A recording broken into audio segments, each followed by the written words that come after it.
മലപ്പുറം പൊന്മള ഗ്രാമപഞ്ചായത്തിലെ ചേങ്ങോട്ടൂർ അംശം മണ്ണഴി ദേശത്തു നിന്നും തുടങ്ങി ദക്ഷിണേന്ത്യയിലെ പ്രമുഖ കരാറുകാരനും റിയൽ എസ്റ്റേറ്റ് ഇടപാടുകാരനുമായി വളർന്ന വി.എം. രാധാകൃഷ്ണന്റെ കുതിപ്പിനു പിന്നിൽ എന്നും മുസ്ലിം ലീഗ് നേതാക്കളുടെ അനുഗ്രഹാശിസുകളുണ്ടായിരുന്നു. മുസ്ലിം ലീഗ് നേതാവും കേന്ദ്രമന്ത്രിയുമായ ഇ. അഹമ്മദ് സംസ്ഥാന വ്യവസായ മന്ത്രിയായിരുന്ന കാലത്താണ് ചാക്ക് കരാറിൻ്റെ ഇടനിലക്കാരനായി വി.എം. രാധാകൃഷ്ണൻ മലബാർ സിമൻസിലെത്തുന്നത്.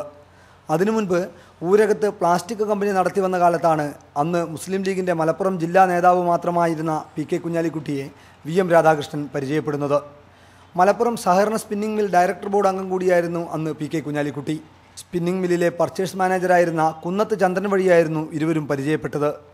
പിന്നീട് 2004 മുതൽ 2006 വരെ പി.കെ. കുഞ്ഞാലിക്കുട്ടി സംസ്ഥാന വ്യവസായ മന്ത്രിയായിരുന്ന കാലത്ത് മലബാർ സിമൻസിൽ സ്വാധീന ശക്തിയായി വി.എം. രാധാകൃഷ്ണൻ വളർന്നു.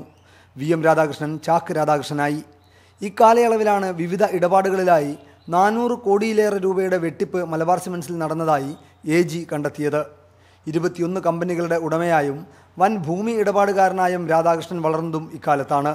വി.എം. രാധാകൃഷ്ണൻ്റെ സൂര്യ ഗ്രൂപ്പിൻ്റെ ഓഫീസുകളുടെയും സ്ഥാപനങ്ങളുടെയും ഉദ്ഘാടകനായി പി.കെ. കുഞ്ഞാലിക്കുട്ടി എന്ന വ്യവസായ മന്ത്രി നിത്യസാന്നിധ്യമായി.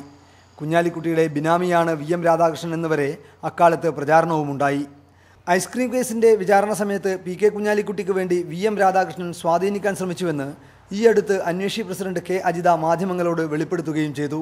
ഇതൊക്കെ ചേർത്ത് വായിക്കുമ്പോൾ പി.കെ. കുഞ്ഞാലിക്കുട്ടി, ഇ. അഹമ്മദ് അടക്കമുള്ള ലീഗ് നേതാക്കളുമായി വി.എം. രാധാകൃഷ്ണന് അടുത്ത ബന്ധമുള്ളതായി നിരീക്ഷിക്കേണ്ടിയിരിക്കുന്നു. ഇതോടൊപ്പം ഇപ്പോൾ CBIയുടെ പ്രതിപട്ടികയിലുള്ള വി.എം. രാധാകൃഷ്ണൻ UDF ഭരണകാലത്ത് എന്തൊക്കെ നേട്ടങ്ങളാണ് ഇത്തരം ബന്ധങ്ങളിലൂടെ നേടിയതെന്ന കാര്യം കൂടി അന്വേഷിക്കണമെന്ന ആവശ്യവും ശക്തമാവുകയാണ്. ആർ. ബിജു, മലപ്പുറം.